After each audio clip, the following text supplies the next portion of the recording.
Welcome, everyone. Thank you so much for being here tonight. Thanks for being with us on a Friday night.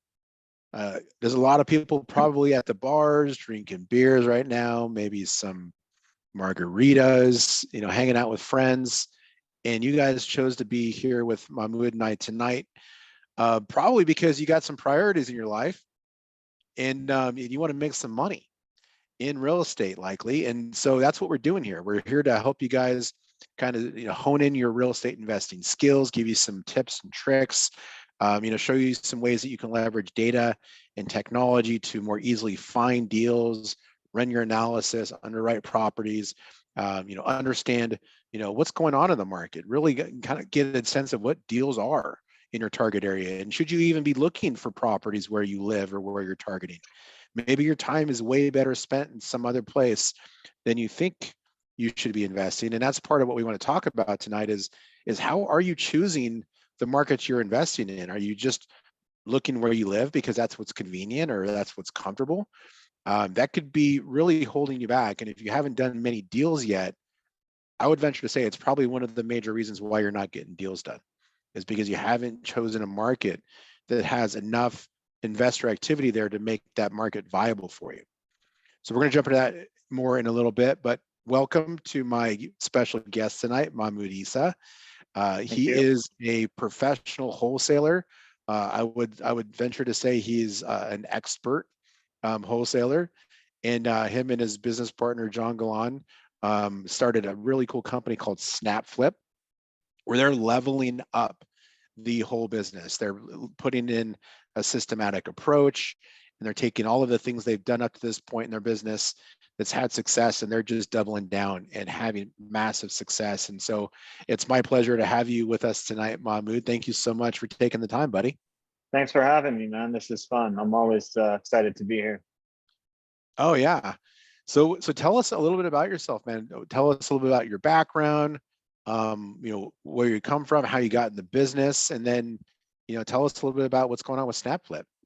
Yeah, so I got into the business in March of 2020. So it's actually been about 3 years on the dot since I started this business.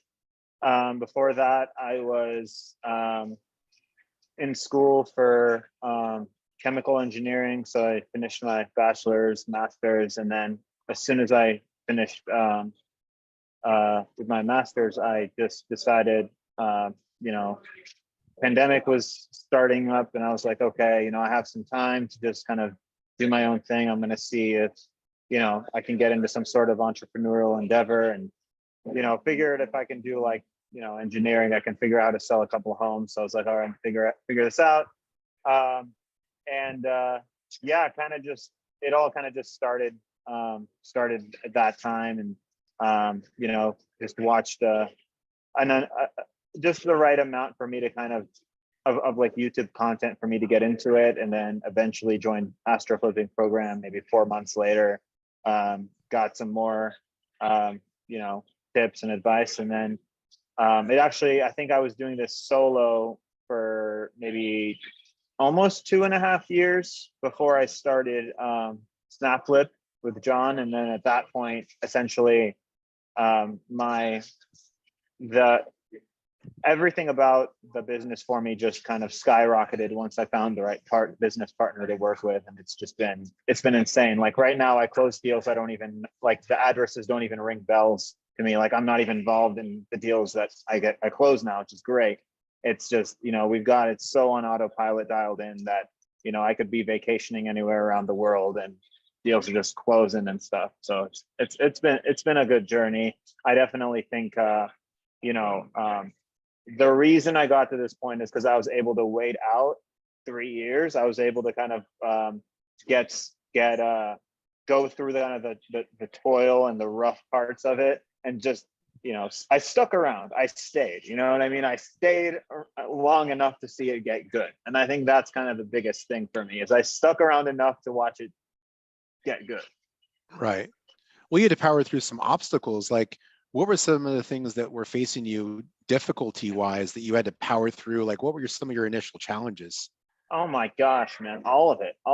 Literally, the whole thing was an issue. Like, how, like, what did good deals even look like? Because that seemed like for a buyer who's trying to get a good deal, like who's trying to buy properties. For me at the time, it was such an abstract thing. Like, what does a good deal even mean? Like, I knew how to get an ARV, but then what's the buy price? That was a huge thing. And actually, what really helped us after kind of solidify it was Privy. When Privy came out, it was like heaven sent. It's like, okay, now we can do market research. We can figure out exactly where to lock up deals. Before that, we were just depending on what buyers would tell us, and that's not always going to be the best ideal strategy. So, I think it was trying to figure out what numbers make sense for buyers. It was trying to actually network with people to sell us deals, how to learn how to talk to agents and not get hung up on. How do you actually keep track of your information and have a solid CRM? How do you have conversations with buyers? It's just like all of it seemed very like just this giant mountain in the beginning. And, I think after allowing myself to get in the mindset where, okay, I'm going to obviously make dozens of mistakes every week. Why not just approach it more scientifically and be like, all right, every time I make a mistake, at least I learned that this is a mistake and I like comprehend it. And I'm like, all right, that particular mistake is never going to happen again. And then you can only make so many mistakes before you start winning. Right. And so, if you're constantly learning from everything you're doing and you consider it a step forward, then eventually, it ended up working out. So. Right. So, but you have probably had those days where you're like, oh my God, this isn't working. Like, I'm not cut out for this.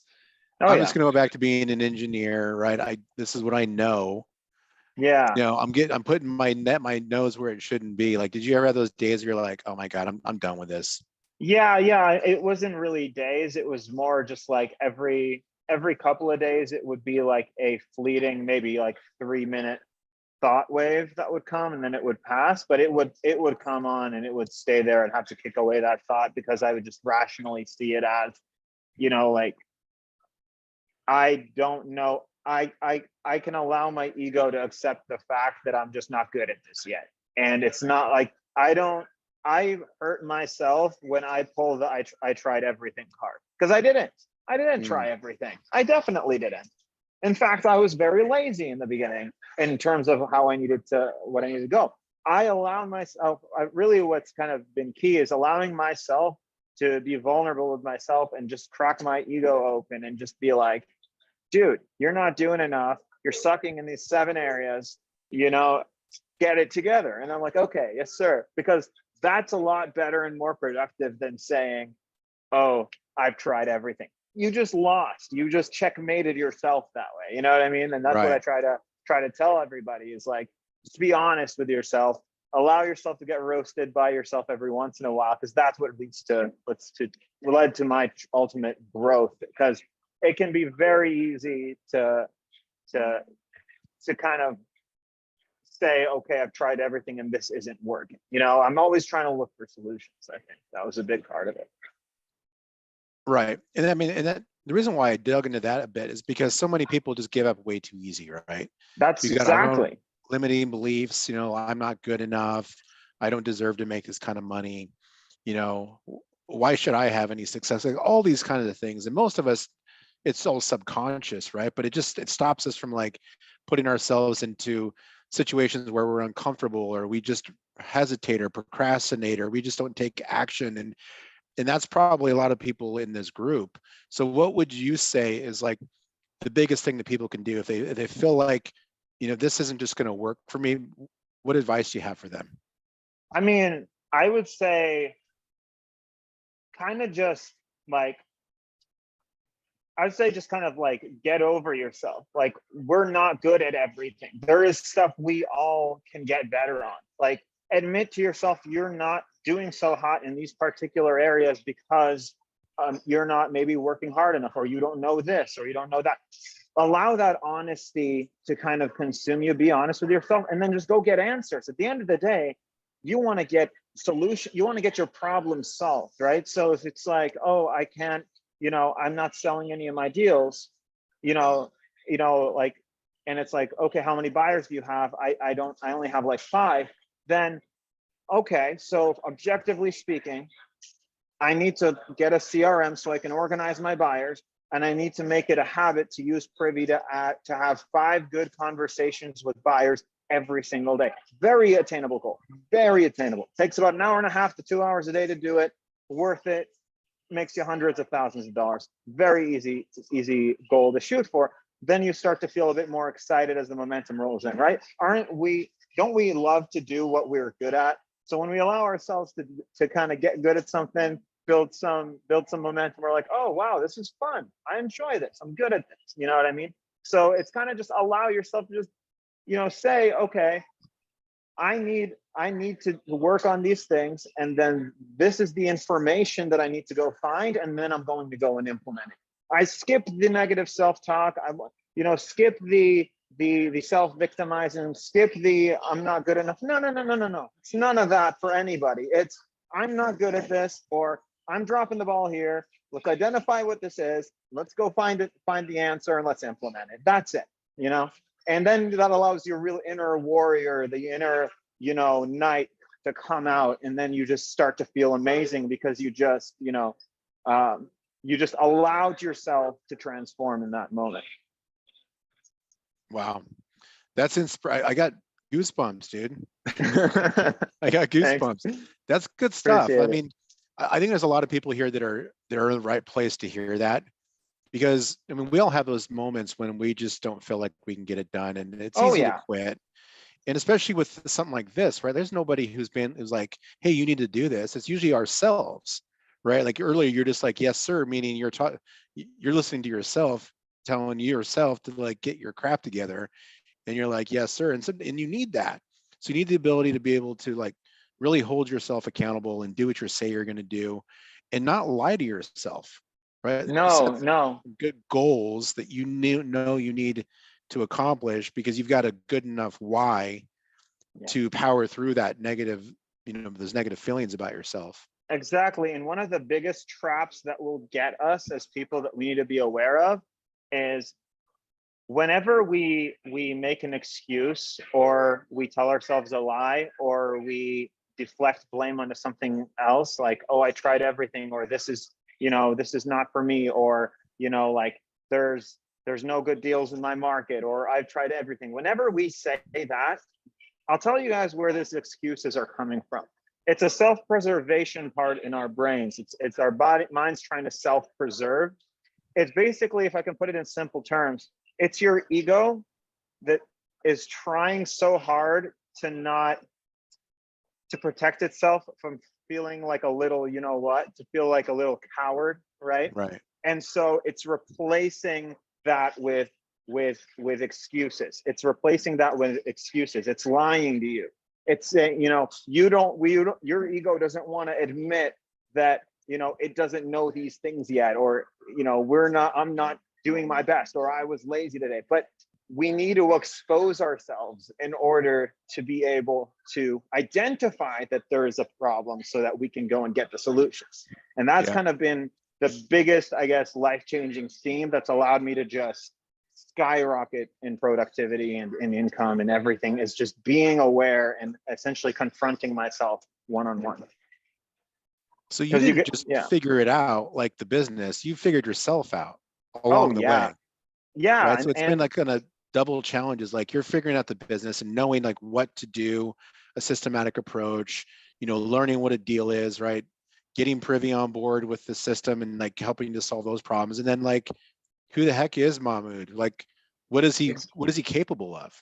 Exactly. That was huge for me, because, you can expect that someone, like me, who comes from a background of basically doing rocket science, and then getting mad at himself for not being able to sell houses in the beginning because I wasn't good yet. It was like, hey, if I can do nonlinear partial differential equations, why can't I sell these properties? And then I allowed myself to step back and be like, wait a minute, man.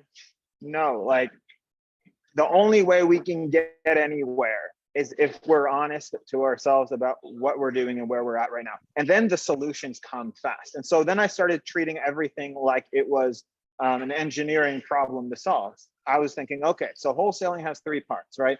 Knowing what good deals look like, having people to buy them, and getting them in front of you so you can look at them. Literally, wholesaling is three things: getting deals in front of your eyes to look at them, being able to tell if they're good or not, and then having people that want to buy houses. Those are the only three things. And so to just monumentalize the importance of those three things allowed me to kind of just break it all down and be like, okay, I need to do step 1 through 20 in each of these step areas in order to grow it. And then I was just very honest throughout the whole process, so identified a problem, sought the resource, implemented it, and kept going with that. So at what point did Privy come into the picture, and how did it help you? And I want to know a little bit as well about your success, because I know you guys have some crazy goals. Yeah. And I want to know, like, how do you even bridge from like where you were to like being able to set these ridiculous goals? Yeah. So Privy came in, I think, maybe 2 years into my experience. Before I started SnapFlip, that was just when I was a solo operation. Mm-hmm. So 2 years into wholesaling, I actually, I found out about Privy through, people like Ryan Zolan that were one of the first to make content with you about Privy, and I was kind of getting into it. But it wasn't until Pace Morby did the elephant challenge that you took part in, and you guys did on that like 8-day binge of just 2-week binge of every day coming in, talking about it, and what really cracked the code for me when it came to the use of Privy was your instruction on the elephant challenge about how to find buyers. I mean, that's basically like how to do market research, how to source deals. That's in SnapFlip's like standard operating procedures, is the notes that I took from those days. Like, you don't understand how much, like, not just Privy, but you, Benson, in being able to make that information so clear and to communicate it and to disseminate it. That has been extremely critical to not just my success and SnapFlip success, but all of the hundreds of people that consume my content and learn it. So I want to thank you for not only creating an amazing product, but actually taking the time to create this education infrastructure around it. I mean, that's been monumental for us. That is amazing to hear, man. And you're welcome. And this is why, like, I feel good about what I do every day, because I'm grinding like you are. And sometimes when your head's down, you just don't get to see the fruit of the labor, right? And this is what I'm talking about. Like, this makes it all worth it, just to know that I had like a little teeny part in what you guys are doing. Huge part. Yeah, man. And for us, I think the other part to another angle of our success came from the way that we're organizing our company. And I was going to talk a little bit about so we're trying to, within the end of the year, get to the $5 million in gross assignment fees mark, not like costs of like amount of goods sold in the end. I mean, like net assignment or gross profit assignment fees to SnapFlip 5 million. And the reason we were able to and that wasn't even like a pie in the sky number. That was kind of a back calculation of our current progress. Wow. Yeah. And it's really, the reason we're able to do that is because a few reasons. So we've essentially perfected the virtual wholesale model through using Privy as a tool. And, because when you really think about it like this, right? If you can use Privy to your advantage to be able to add buyers, you could, theoretically speaking, actually add basically have relationships with all of the buyers in your market. Like, there's a finite number of buyers, and because there's a finite number of recently sold fix and flip houses, recently renovated, that sold in the last 6-8 months to a year, right? And so we have our VA basically skip tracing and calling buyers every single day. And we make relationships with about 10 new buyers, 5 to 10 new buyers every single day. And that's going to keep going. That's going to be her job till the end of the time. So eventually there's going to be that equilibrium point where we're just waiting for for more buyers to buy houses so we could add them, because we're just adding them all. And so the ability that I could essentially perfect a small operation where I have, people in my company that are scanning Privy to go and constantly place offers. There's people constantly being added as new buyers, and we're constantly using market research to perfect our buying numbers. I could copy and paste that over 5 different markets, have all of the buyers across 5 different markets, and have 5 different transaction coordinator VAs, and then you're good to go. And this thing is just like a money machine. I mean, for our average assignment fee on like a agent on a Privy agent deal is around $17,000 to $25,000. And if we're doing like 2 to 3 of those a week, that's the math right there. Now multiply that by 3 to 5 different markets. That's it. And that's other than all of the joint venture deals that we're doing with wholesalers, putting our name out there. So that number is actually a very realistic number for us. So to this point, so the last time you and I did a thing, you're like in the last 6 months, no, the last 12 months, you'd done about $600,000 in Privy deals. Yes. Right? So that was in 1 year, $600,000 in assignments. Yeah. I was blown away then. And that was basically, was that before John, or that was like as you were starting with John? That was before John. John came in maybe a little while after that. And then when I started partnering with him, I think I went about 60 days without basically not doing a single deal, because I had turned it all off because I was starting a brand new operation. I was basically trying to, because when you're trying to go from a solopreneur to a large company, you have to be prepared for there to be like downtime where all your spending is coming up with new processes, perfecting CRMs, training people. So I was spending like 80 hours a week working on the business with him. Once we got it up and running, I think in like a 45 to 60 day period, we made like 110 grand, something like that. That rate is only going up as we're going, because essentially so I was 110 grand in a month and a half. Pretty much, yeah. And that was while we were still kind of training a lot of people. We haven't really, it's not like me and John are putting our all out trying to make that 110 grand. That was just collateral effects of our training. Like it wasn't even us in full thrust. Yeah. So now that you're perfecting that process and you guys are moving forward, are you saying by the end of the year you'll do 5 million? Or are you thinking 12 months? By the end of December 2023, that should, because we're going to get to a point where we could do around 3 to 450, $500K months pretty quick. It's exponential for us, because think about it like this. Me and John, we're not wholesalers anymore. We were wholesalers. I'm not a wholesaler. I'm a business owner. I run companies. Right. I teach wholesale. I delegate people. So I'm in the business of leading a corporation right now. And with me wearing that hat, I can just come in. I could teach, my dispositions. I'll give you an example. My dispositions manager right now, right? She's a VA in the Philippines. I hired her 2 weeks ago. She's already grossed us like 75 grand, something like that, right? In like assignment fees. Brand new. They haven't closed yet, so I didn't include that figure in the 110 that I just mentioned. Right. But that was just her. I spent less than 20 hours like face to face with this lady, and she's already doing it. I had a procedure. I told her how to do it, and that's it. Imagine I had 4 of her. I had 5.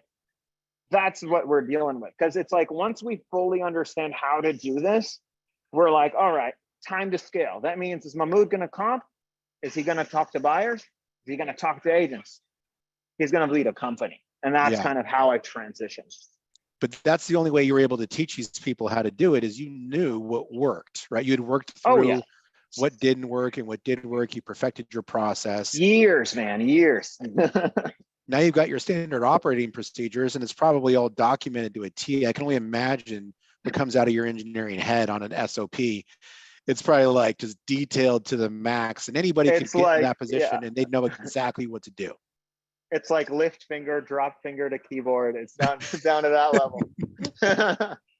Yeah. That's awesome. So a lot of people are asking, like, what do you do in Privy, or what would you teach your acquisition person in Privy? Or let's start off from scratch.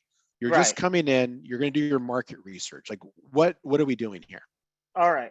So click on where it says fix and flip up there. Mm-hmm. There you go. Type your market name. So type Tampa, Florida, for example. Now, would you already know Tampa, or would you look at the investor activity first to figure out which market you're going to target? Oh, we're talking about market selection, or we're talking about Market researching a particular. selection and then researching the particular market. Right. So market selection, you want to stay on this view, and you can kind of just basically see where all of these high numbers are concentrated. Like if you could zoom out, like zoom out to the whole country, right? First, like let's say you're just trying in general to find the best, the best market, and this is the only view. Let's wait for that left center to load. You can already see, based on the west side of the country and the east side of the country, that there are not only more concentrated blue dots, which represent metro areas, there are bigger numbers on those blue dots, which means there are more recently sold renovated houses in those places. So it's like, I already know, okay, I'm gonna have to stick to that right side. And then you can zoom in, just zoom in a little bit more. And then I can start to see like, okay, that's interesting. I see 2,079 houses up here. I see 866. Let's get in there and see what that is. Right? It's taken me to Cleveland. Takes me to right to Cleveland, Ohio. And look at all the investor activity that's going there. So I can already tell that there's a ton of activity here by agents, buyers, sellers, and wholesalers because of all of the flips that are being done. And all I had to do was click two buttons. I had to click deals at the top, and then I clicked on fix and flip. Now, if we click on, click on that 1060 for a second. And then red dots are gonna pop up. That means they're sold. So click on, let's say the 145 over there. Takes you even more finer and finer detail down. So what in your mind is the importance of investor activity? I know how I teach it to people, but from your perspective as an operator is what I like to call you, right? Because you're out there doing it, you're operating. How does an operator view investor activity? I view investor activity as the more investors that are active, the more the more customers there are for my houses that I'm going to provide to the market. That's really the main metric of investor activity for me. There are actually lots of different buyers that can purchase my house. Now, that's like the layer one for market research for me. Then becomes the question, okay, what number do these people want to buy the houses? That's when you start to make the spreadsheets and you look at the percentage of ARVs versus bought and sold, and you average it and all of that fun stuff. So then you're looking at the closed houses to get the percentages of ARV, right? Is that exactly? So if we click into this one here, let's say you never saw this market before. This is your brand new, you're looking for a new market. Like you and John are going to be looking for some new markets soon, right? So this right here, you guys, if you're not familiar, this is a comparative market analysis. This is something that Privy's building for every single property in the US to help you analyze a house, underwrite it, get a sense of what the house is. You can see right here, this little blue icon, this tells us that this data comes directly from the MLS, which is really like much higher quality data than if you just targeted an area that doesn't have high investor activity. Privy has over 80 markets, and we plan on having about 80% plus of the entire populated US here within the next few months. This section right here, you guys, is the comparables. So Privy is pulling comps for you using the major property characteristics like bedrooms, bathrooms, square footage to help you understand the comparables. Mahmoud, I'm curious how you guys view the comping aspect of Privy, and how does that help you guys? I love how fast it is, and it's extremely quickly. Like I can get a comp in like 2 minutes through Privy. So the way that we do it is me and John, my partner, we do our comping sessions at the same time. So we both comp the same properties at once. I use Privy, he uses Zillow, and anything that mismatch that comes up, we just kind of corroborate each other's responses. But for the most part, Privy has been giving some extremely like accurate comp data. Like it's been awesome. And it's very fast and easy to use. Oh yeah. It's my favorite method of comping. So we have this Yeah. new comp adjuster. You probably Yeah, saw that. I love it. You set the high to your maximum 10 years. So I'd set the year built high to 1962. And then you set the low on the sold date range to 90 days ago. And then Okay, so you can really dial your comps in here because our algorithm shows you the comparables based off of like what a standard comp would be for like an agent or an appraiser, how we would pull it. And then we show you that because there's a lot more going on here than what we show you guys. Like there's a lot of houses that are hidden that just aren't true comps. But then you can dial it in even closer with our comp adjusters. So you have like really specific stuff based off of your criteria. And then we show you the before and after on the deal itself. Yep. And usually what I like is because you can see the before is April 2022, the after is March 2023. I definitely say like if it's more than a year difference, then I start to doubt, was the exit strategy for this house actually like a fix it flip? You know what I mean? It allows me to make that decision just by the difference in those days. Right. Well, and then if it had like a higher percentage of ARV too, but this is so low. Like they got it for 38 grand. They sold it for 140,000. So they grossed 101 and they got it 28% of the ARV. Probably was a full gut. Yeah, it's got to be a flip. And then they acquired it directly from the seller. So we know that because it says public record. How do you guys look at stuff? So this buyer bought something off market. Are you going to still spend some time trying to talk with them, or are you going to try to find a buyer that buys stuff on market or just whatever? No, we talked to all flippers who bought off market, on market, because because I mean, if it could be somebody, because this same buyer could go and maybe he also bought an on market deal. It's like I want to extrapolate based on that. So I go ahead and just skip trace him, give him a call. I usually do in that initial call, ask my buyers though. I ask, hey, like, we get a lot of off market deals, but if we had some on market ones and, it was priced really well, should we still send those to you, sir? And right. 9.5 times out of 10, it's a yeah, absolutely. And so, it's interesting how like we've been able to bust the myth that buyers don't like on market deals. It's absolutely amazing. Like, and I had once a conversation with you, Benson, a one-on-one, and you had told me like, yeah, man, like people don't care. Buyers don't care if they're on market, and most people don't care if it was a good deal and it was near list price, they wouldn't care either. And then I was like, wow, okay, I'm going to go ahead and really lean into that and see if that's true. And it was. So that was super cool. Yeah, it's just about building relationship too. Like most people, when they talk to buyers and buyers are like, I don't do it on market, or I don't want to be close to list price. It's probably because they don't know you and they don't trust your numbers. Exactly. But if they know you and they trust your numbers, they will buy stuff off the MLS and they have no problem getting close to the list price. So true. If the number says it's a deal, but they only have an issue with that if they don't know who you are, they don't trust you. Am I wrong about that?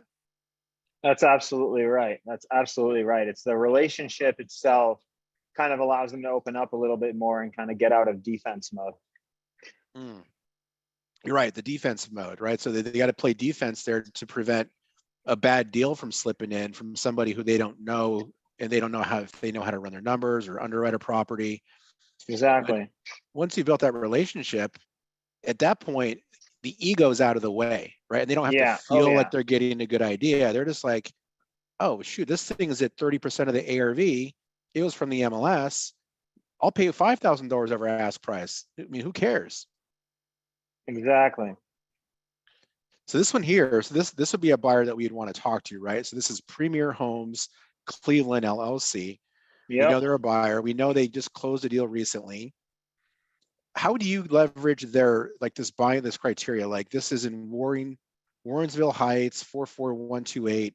That's the 3-2. Like, do you communicate this back to them, or do you just kind of internalize it as like, okay, I kind of know what they want? Well, so I don't kind of, I never look at a property and assume somebody's criteria. What I do is I just straight up, like, I look at the address and I like scroll up to the house so we can see what color it is, their finished project, right? White house, okay, or gray house. All right, so I know that it's the address and I know the gray house. So I'm just like, hey, how's it going, Tommy? This is the where it's like, hey, how's it going, Tommy? Were you guys the ones that flipped that house on Parkton Drive, the gray one? Oh, that was you guys? Okay, awesome. I'm a fellow Cleveland investor and I have a few similar properties we have coming up. Wanted to see if, you're interested in purchasing another flip, and then that kind of kick starts a conversation. It's like, gee, I sure am. And then you start to get into criteria of location, price point, condition, on market, off market, that whole thing with them, with that conversation. Then I take each of those criteria points and I build a buy box around it. Right. The buy box is their buying criteria. Mm-hmm. And so once you know that, then you've got your marching orders. And Yep. at that point, you just go into search mode. Yeah, or like for me, I don't necessarily get a buyer and I go into search mode. I get a ton of buyers every single day. I don't really depend on just a few. Like I get a lot of them. And then I kind of use the entire bulk criteria as kind of like a survey, kind of like, okay, here are my counties. This is like the average, type of house we're looking for. And then I just go out there and just start hammering acquisitions to everything that fills those categories. And if I find a deal that makes sense mathematically, there's going to be somebody in there that's going to want to buy it. And there's usually going to be 5 or 6, 7 people that are going to go in showing and want to see it. So that's how I do it. Is I don't depend on just a few. I get a lot of buyers and a lot of buyers every day, lots of buyers. And then we just go and we find good deals and then we send it to them. And, we tell them like, hey, just wanted to, see if we just locked this one up, wanted to send this to you before we send to everybody else. But obviously we send that message Yeah, to make them everybody feel else. special. Exactly. Yeah. Yeah. So you can build an amazing, somebody earlier was asking, what software do you use for disposition? But your disposition is just the buyers you're building from Privy. Well, so it depends. So it's kind of like Privy is where I collect, where data collection happens. That's what, in terms of buyers. Dispositions in Privy is just collecting data. It's collecting market research data. It's collecting mainly, for dispositions, market research is market research. For dispositions, it's just getting the names of all the companies. That's what I use Privy for. I use a different software, a CRM called Go High Level, where I actually get all the phone numbers in, and then I start dialing and storing their information. I tag them, I do that whole thing. But after Privy, you get all the list of companies, you go to opencorporates.com, you punch that LLC in there, it gets you the name of the owner, you put that in True People search, you get a couple of phone numbers, and then you start calling and, and then you go from there. Oh yeah, it's not difficult to find this contact information. Are you skip tracing whole lists, or are you doing them on a one-on-one basis? We started, so what we used to kind of do it like picking apples, where we would just go in on each red dot and see like, is this a flip? And then we'd copy and paste the name and we'd put it in a spreadsheet and then we'd import that into our CRM. But now I think what we started doing was we circle like a whole area and then we just download that CSV file. I think that's kind of what we do now. And then we just process that CSV file and then we skip trace it and then we upload it. Got it. Very cool. So now you got your buyers list built. You've done your market research, and the market research does what for you? It lets us know what numbers numbers buyers buy deals at.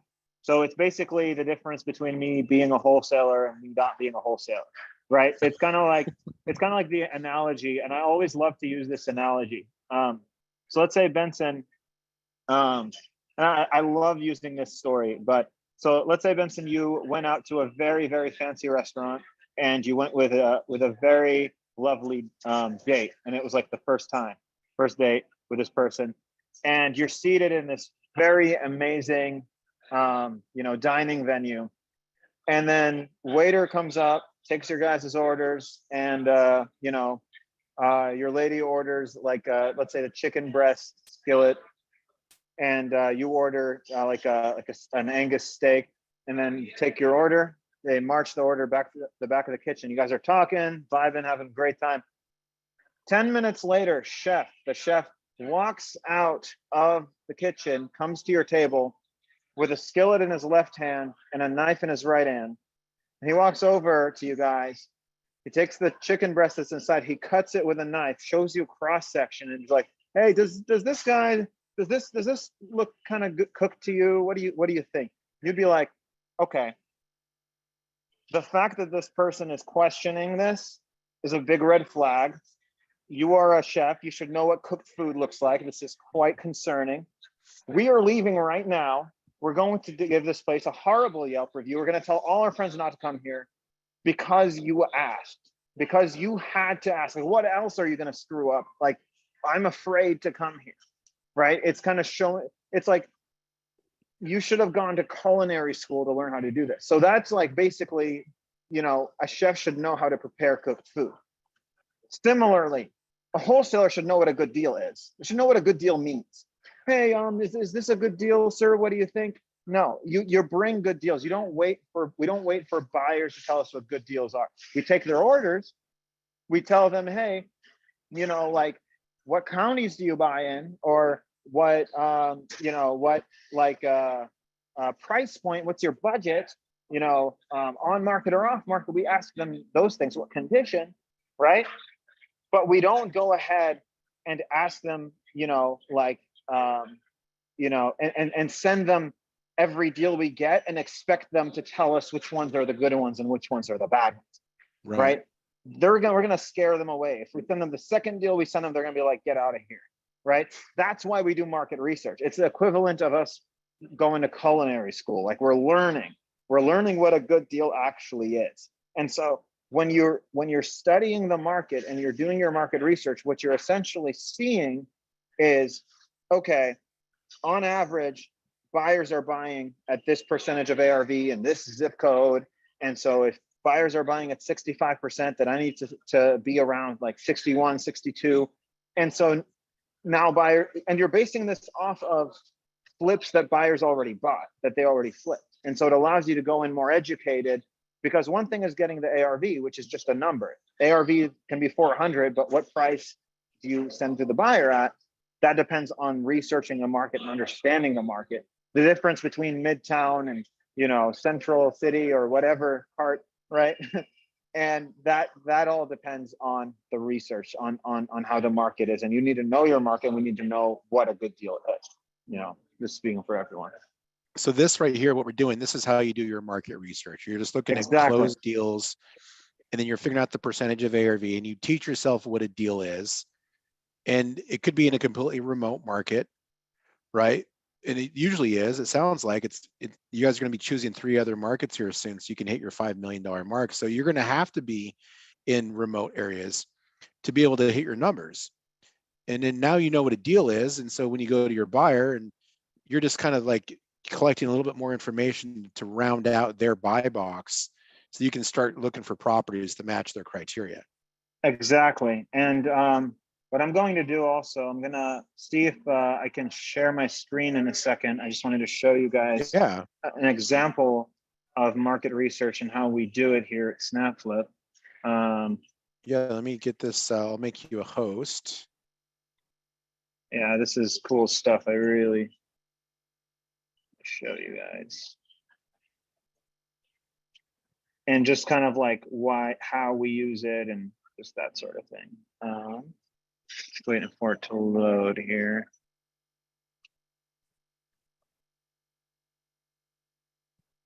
Okay. Do you guys have a website? Someone's asking if you guys have a website to do business. Not yet. Website is coming. We do have like an email list, but for now, you guys can follow me on Instagram. I think I can put to everyone. Yeah, at the Yeah. So to guys answer your question, you don't need a website to make $500,000 wholesaling. Mahmoud has proven that. Yeah, you don't need a website. You need buyers and you need deals. You need to know what the deals are, and a good team. Okay, so I'm gonna share my screen here. Do you guys see it? Yep. So this is my market research sheet. So I basically pull all the flips and I see, all right, this is the address, and I separate them by city, state, zip code, so I can filter between them too, and I can like analyze certain zip codes by themselves.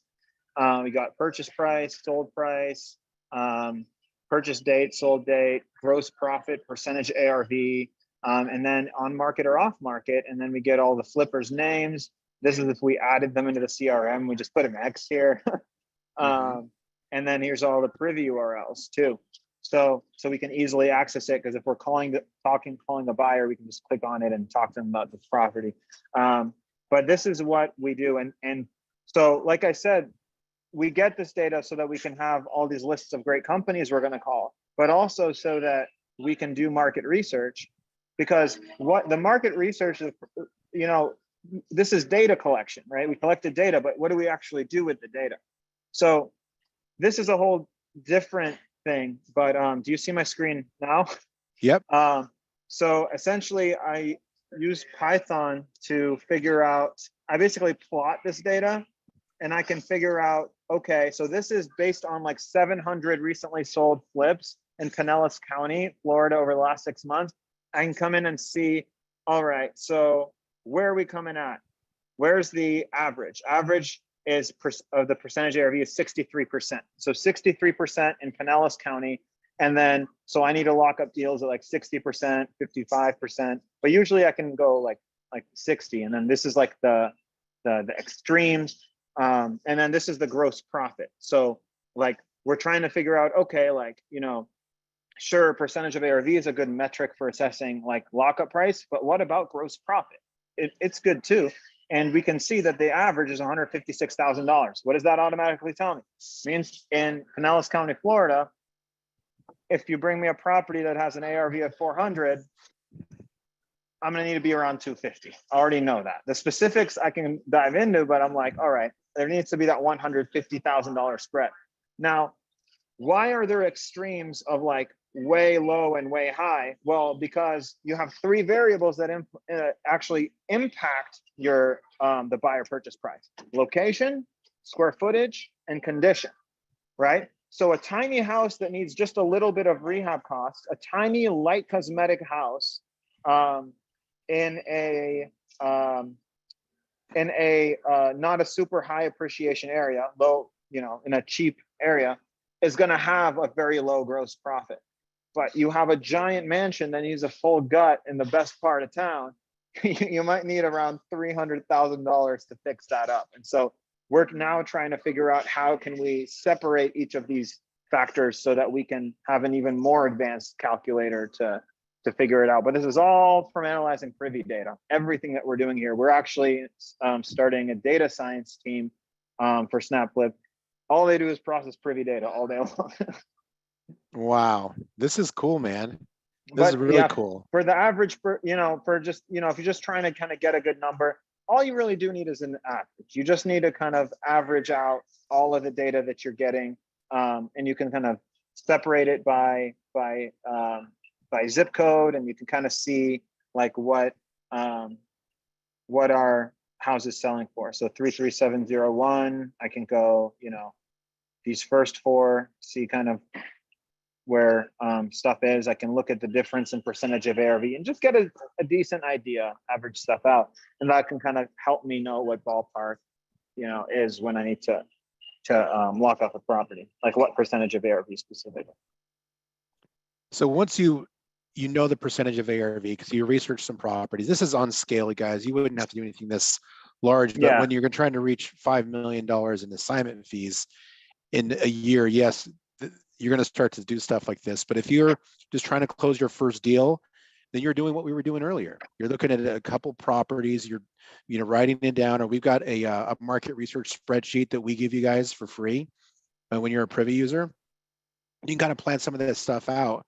And then you just looking at the net and you can come up with a kind of an average or a median of what the percentage of ARV is. And then that's kind of like what you use as where you want to be. And then when you send this stuff out to your buyers, then they can be like, oh yeah, well, we want to be a little bit lower than that, or we'll go a little bit higher. And you can get more information about the specific buy box of your buyers. Now, we're talking a lot about wholesale right now, you guys, but if you're your own buyer, you're basically just now you don't have to buy from a wholesaler, and you can do all this and you're saving $5, $10, $15,000 on assignment fees that you would maybe have to pay a wholesaler. So you're just streamlining the process. But this applies to anybody that's buying properties, not just wholesaling. This is if you're doing your own flips, if you're buying properties for rentals, you always want to get stuff at a discount, and you can get that stuff directly from Privy. So that's the next step, really, right, Mahmoud?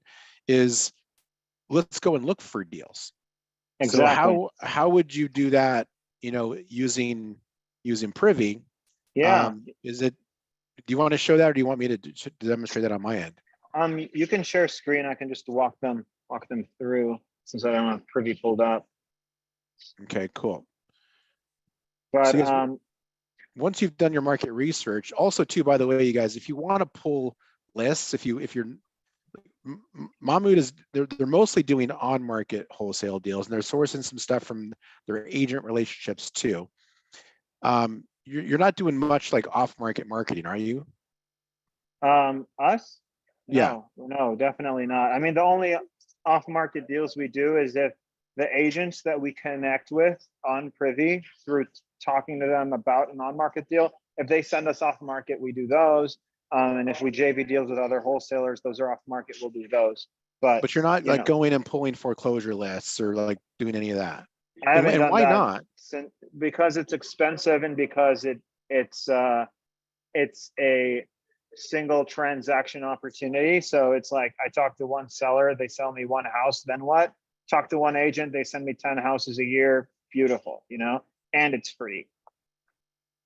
Right. So you're not doing any off market. It's just not a good use of your time, you think? There's a better way of hitting your numbers. And I mean, it's arguably the worst and least efficient use of my time. I actually reached a point where I actually had to get into a thought exercise lately and ask myself, why would anyone do that? Like, it actually kind of sounds a little foolhardy to do off market like seller outreach anymore. Like, I get it, like, in the very beginning, before we had all these better models, like it was all that it is, but it's kind of like using a BlackBerry in 2023 versus in 2007, like that's what it feels like. It's just, if someone says direct to seller, they do direct to seller, I kind of immediately assume, are you really a wholesaler, or, did you just find about wholesaling yesterday? Like, it doesn't seem legit anymore to me to do. And I'm not bashing people that do it. I'm just saying in general,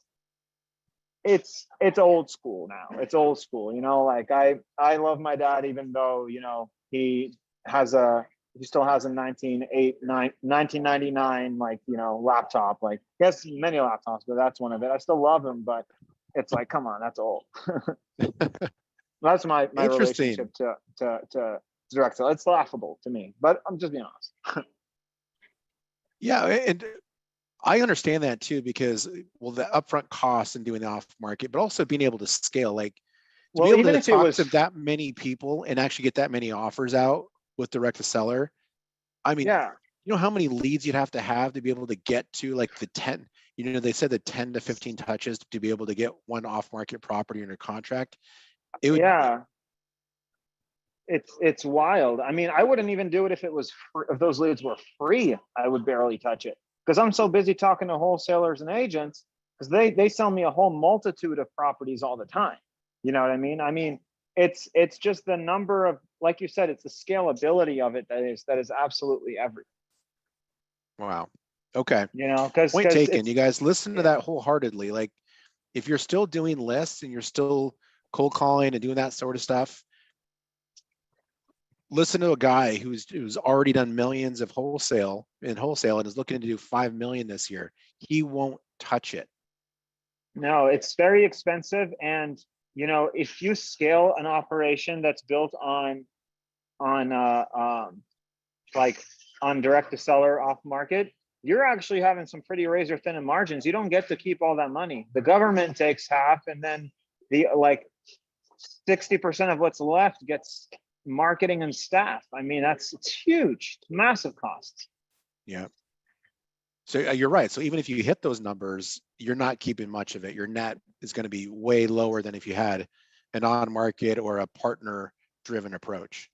And it's also like, because I like to think about the quality of a lead is how many times can I transact with you? That's huge with her relationship. How many times can I transact? If I'm paying all this money and to get in touch with people that I can transact with them a maximum of one time, that's not as good of a deal as paying $0 to interact with people that I can transact with like many, many more times than that. It just doesn't make sense. I've never heard anybody explain it that way. And when you do, it seems so obvious. But for many people here, you guys, you're gonna have to hear that multiple times because there's a lot of people out there that are selling you courses for tens of thousands of dollars where off market is the way to do it. Take it from a guy who's an operator who's grinding right now, who is not touching it, and he's doing the on market, the JV, the Privy way. I would be broke if I did direct to seller off market. I'm gonna tell you, everything I know, if that's all the strategy you let me do, I'd be broke. Straight up. Wow. So let's look for some deals here. So we know what our buyers want, right? Yeah. What's the next step here? How are you finding opportunities? Yeah. So let's say we looked and analyzed our recently sold flips over here, and we're like, okay, I need a lock. Buyers are going to buy at, let's say 60%. Probably not true in Cleveland, but let's say 60%. Then I go to the filter button at the top left-hand corner over there. Click on that. And then I change the status to active, and then I uncheck the sold one. And then I take the little ARV button and I bring it to less than 60, so like 57%. And then I scroll all the way down to the bottom, and then I change the you can play around with the timeline at the very bottom to like whatever you guys want it to be, but it really doesn't matter. It's like past month. Like we sell deals that are been on market for 12 days, and we sold deals that have been on the market for 100 days. So it doesn't matter. It's just you'll look at new stuff and you'll look at season stuff too. It doesn't really matter. Exactly. I mean, there's a correlation between the days on market and the price under list that you're going to want to have it at. Absolutely. And it's just up to you to kind of figure out kind of what that relationship is. Like if you're gonna, offer $20,000 below list, that makes sense for a property that's been listed for 6 days, but not for a property that's been listed for 86 days. 86 days, you're going to need to be maybe $70,000-$80,000 below list. Got it. Okay. But yeah, I think that's solid. I usually just run the search, and then yeah. 1 second here. I'm going to see if I can reshare my screen. For some reason, I think it stopped doing that on YouTube. Cool. So now we're in here, and we got this set filter set up. So it's not very complicated, right? It's just some check boxes. And honestly too, we'll go ahead and we'll run this real quick. We could have done something very similar to this by clicking the green button that says find similar active deals. Right, because that right there, that's a template search, and it just automatically puts that into motion. Right. Yeah. Cool. So we got some opportunities here, right? So here's a house. It just came on the market yesterday. It's 60,000. It's a 3-1. Privy flagged this as a potential deal.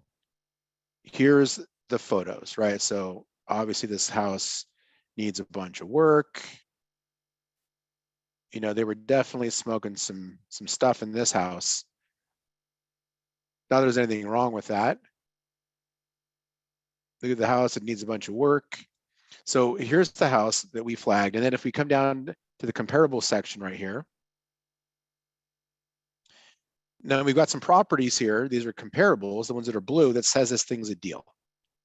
So if I come down and I look into the property itself, we can get this for 60 grand, and we set this to what, 57%, right? So these 4 blue icons on the map say that this house that we can get at $60,000 has a percentage of ARV that's lower than 57%. And then we do the math for you. So 60,000 is 50% of 120. Yep. 50%. This is 40% of the flipped house that we found that's a comp that sold for 149. And then we have another one here that seems to be a little bit of an anomaly, but that one was 21% of this house that sold for 280. So conservatively, the ARV in this house is right around 149. Am I right? Yeah. So this is a house, it's 2,100 square feet. Ours is 2,300. Theirs is a 3.2, ours is a 3.1. So we might need to make a slight adjustment here in the bathrooms, but we do have 200 square foot more on the square feet. So this is pretty close, right? So very close.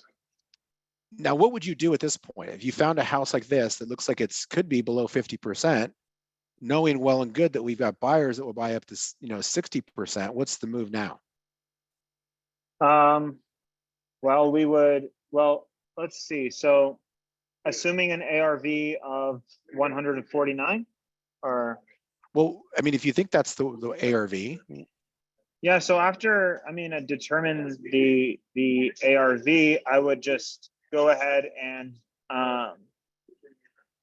multiply it by point, let's say 0.6. So I would figure out kind of what's the most money that my buyer is going to pay for it, right? Mm-hmm. And then I would subtract off a little bit, and then that's going to be the offer price that I would find the agent on, and yeah. Okay, so 149 is the price they sold it for so 149.9. Yeah. Times 0.6. Yeah. Is 89.9. So like, let's say that's going to be, obviously, let's assume that our subject was specifically just cosmetic, and let's assume in Cleveland, our market research told us that light cosmetics are at 60%. I would say, all right, buyer's going to want to come in at around 85 to 90 max. That's their top dollar. And I want to stay competitive against the listing agent's other offers. So maybe I'll go ahead and I'll put in my offer at,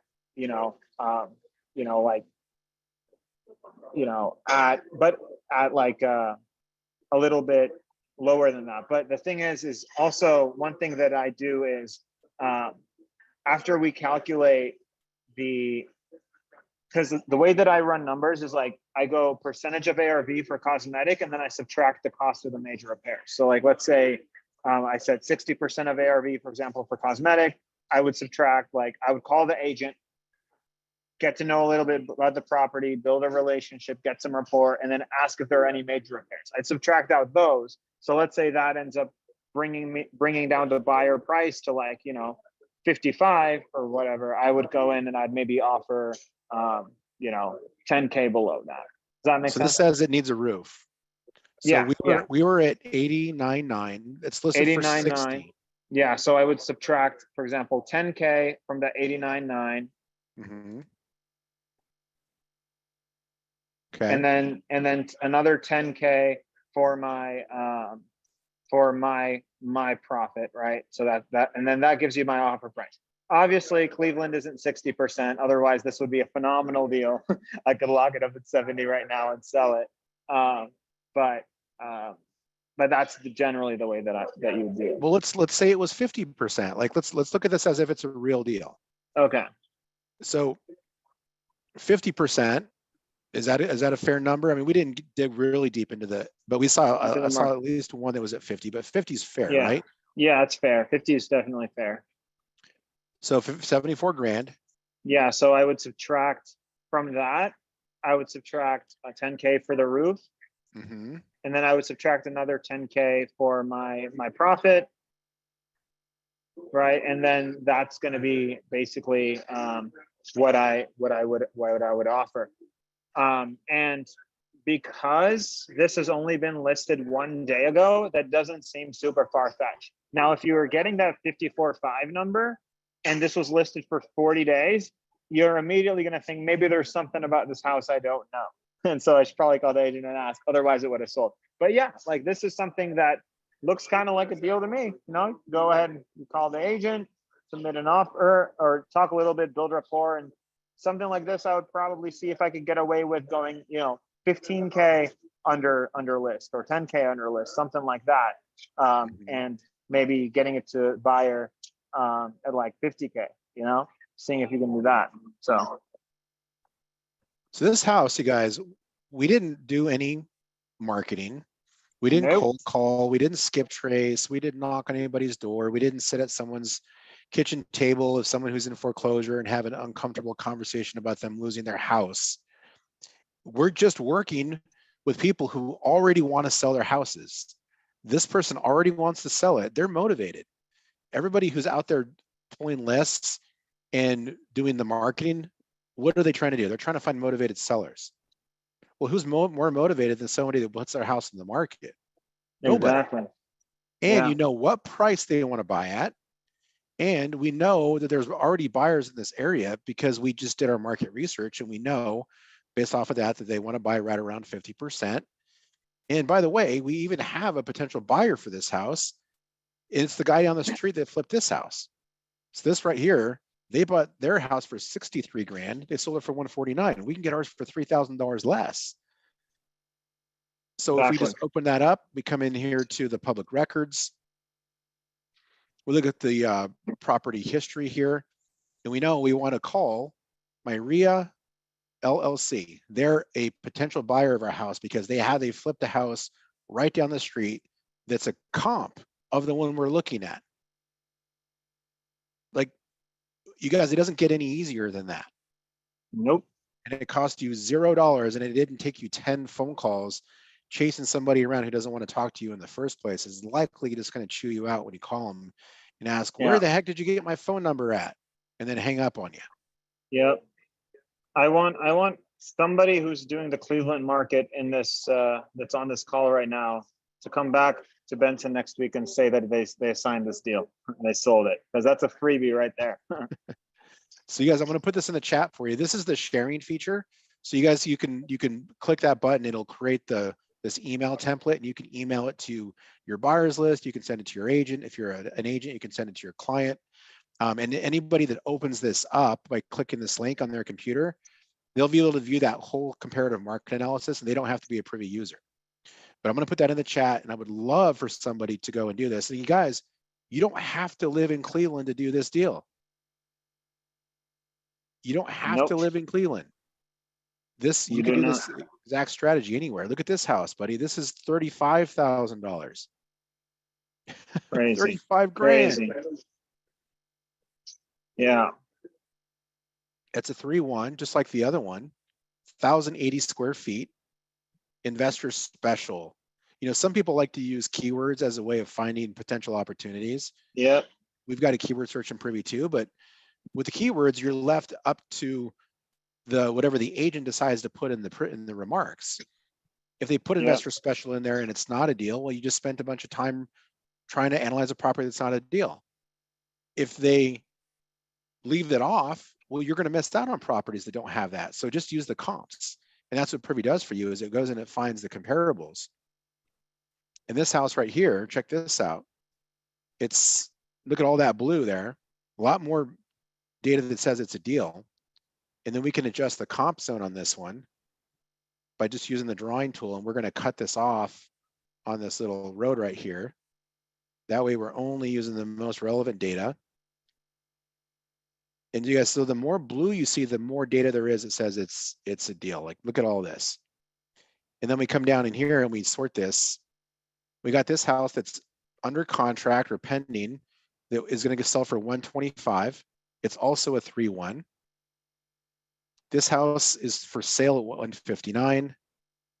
This one is at 120. So the ARV on this house, conservatively, 125, 114, 159. I mean, look at the numbers on this one, dude. Wow, unbelievable. And that's about right. I mean, when you're talking about, like locations where the ARVs are in the 100s, you're going to be, that percentage is going to drop to like, something really small. And so, those are good deals right there. Oh yeah, and then the opposite is true too. If you're in Beverly Hills, California, people are buying properties at 80% of the ARV. Exactly. Yeah, more money, more spread. Higher ARV you can get away with. Yep.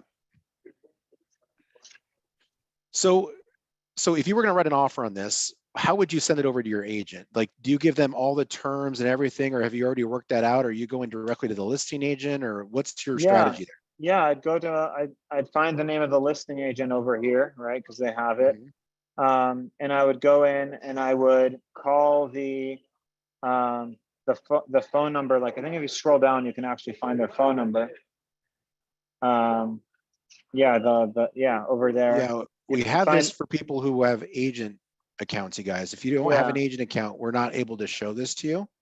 Yeah. However, it is one click away. So you just highlight it, right click search Google, or you can copy and paste it into the search bar. Yeah, and then you'll find at best, I mean, you'll find probably like the office number for them, and then someone's going to pick up, and then you kind of ask them to put you in touch with the agent, and then most likely they're just going to read out to you that person's cell phone number, and then now you have their phone number.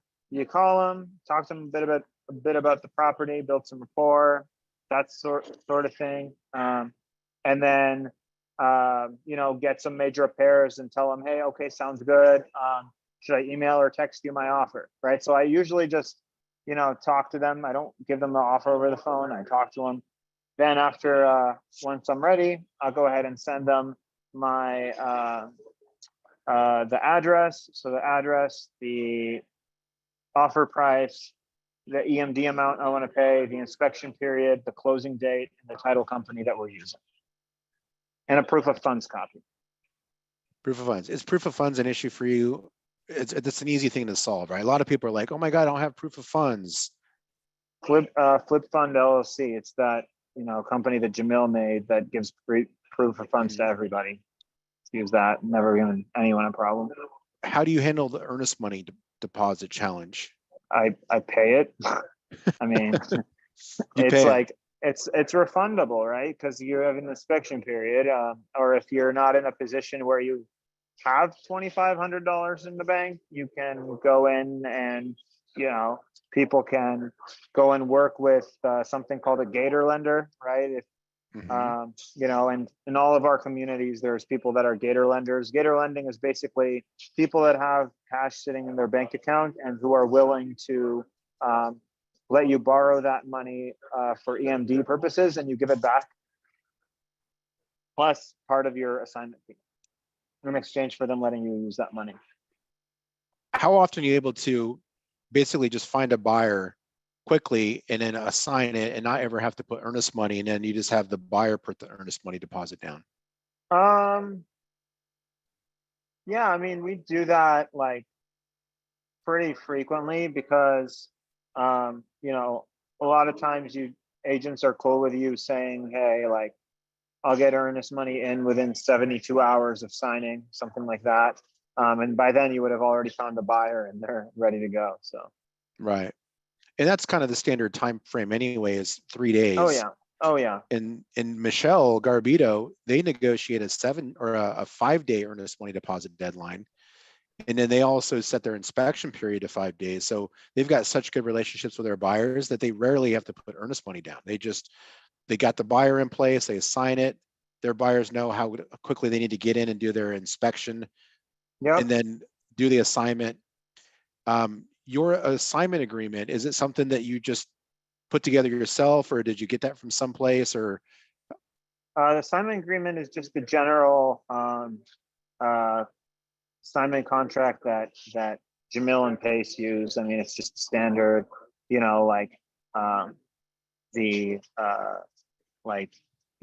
price you're assigning it to the buyer at, the fact that they have 24 hours to deposit the earnest money, non-refundable, before, contract is void.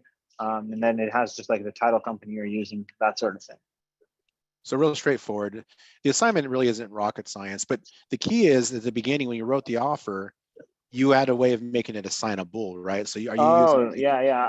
and or assigns, or do you use an LLC, or do you transfer it? How do you do it? We use and or assigns, but I think in Florida, and John does most of the A to B stuff for me, but I think in Florida, it's the Florida contract is you can check a box that says assignable or not on there, and it's assignable. Yeah, if you check that box, so it's pretty easy to just like it's built in there. Do you have any challenges with agents being like, oh, I don't want to have an assignable contract? Like, is that the major problem for you, or are you just like, okay, fine, I'll do it. That No, just get happens. another deal. No, that happens, but it's pretty easy to get around that. I usually just tell the agent, like, no worries, like we're flippers. You know, we do wholesale sometimes, but most of the, like our intention for this one is to flip it. But if we do end up assigning it for whatever reason, we'll give you an extra $3,000 kickback. How about that? And they're like, yeah, sounds great. So Oh, nice. I Okay. give them a little $3,000 part of my assignment fee if I end up wholesaling it, which most of the time I do. So yeah, they're usually fine with it. Yeah, that's, I mean, you miss more money in their pocket. Exactly. I mean, all they're worried about is that you're going to cancel the contract, right? They just don't want you wasting their time. That's it. Exactly. That's basically it. Very cool. But when you have so many great Privy buyers, you're pretty invincible to that, provided that you did your market research correctly and you know what a good deal looks like. So, based off the comments, and people are thinking like, okay, this seems too easy. It right? is. Right. And it seems too easy. And sometimes you probably have to pinch yourself like, this is too easy. Like, legitimately, you're just kind of just putting your process in place. You've got your standard operating procedure. You built your buyers list with Privy. You're finding some opportunities on Privy. You're running your comps on Privy. Yes, you're getting some deals from agents and wholesalers, but you're able to do this with this being one of the important pieces of it, that's the Privy platform. Am I wrong there? Or is it, I mean, everybody should have Privy.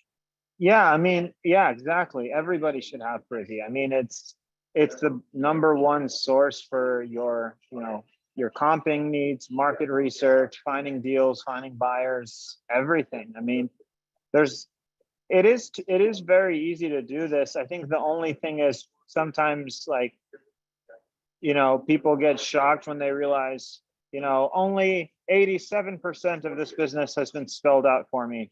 I didn't sign up for this. I wanted 100% of it. No, like there's limits to everything. I mean, as much as we're explaining stuff, there's going to be about 15% that's just going to be you and your brain that's in your head to figure out how to do it. This is your company. We're not going to build a business for you guys. It's your job. You know what I mean? That's your ownership. You're grown-ups, right? Act like it. Learn how to do grown-ups stuff. Like we can get you 85% of the way there, but you have to go in and watch YouTube videos, figure out, okay, like, like how do I, set up this CRM, or why is this not working, or I need to call the tech support on this thing. I need to do that. Oh no, my contacts aren't uploading right. Having issues. Figure it out. Suck it up and figure it out. Like that's really what separates it is from that. But 85% of it is really just this. It's pretty spelled out. So yeah. Yep. Amazing, man. Well, so you guys, Mahmoud, I can't wait to see how you guys are hitting your KPIs here over the next several months. I think you can do it. I think you can hit 5 million, but like, what if you only hit 4 million? I mean, it's still like insane to be able to think that you can wholesale on market wholesale deals and hit 4 million in revenue. It's wild, but for us, it's kind of like we take a very logical approach to our goals. We're basically like, all right, what's like based on where we're at now, how can we extrapolate further down the line? What needs to get better? What needs to improve? And so, yeah, I mean, if we end up with 4 million or even 3.5, we'll feel so happy, so excited, and maybe double that goal the next year and see what we can do. Because once this business is kind of figured out on the solo entrepreneur level, you don't scale linearly anymore. You scale exponentially. And that's the super exciting part, because now you're learning how to manage teams, how to delegate people, Like I said, I don't wholesale much anymore. I basically manage and run teams that wholesale and teach them how to do everything. And it's just this exponential growth. And, right now, everyone that's just starting out, focus on just doing your first deal, and then focus on, can you do a deal again, and then again, and then again, and then focus on, can I teach other people to help me do deals? Like, can I get like a group of people to work with, and everybody does their part? And then can I have multiple little operations? And that's ultimately the scalability.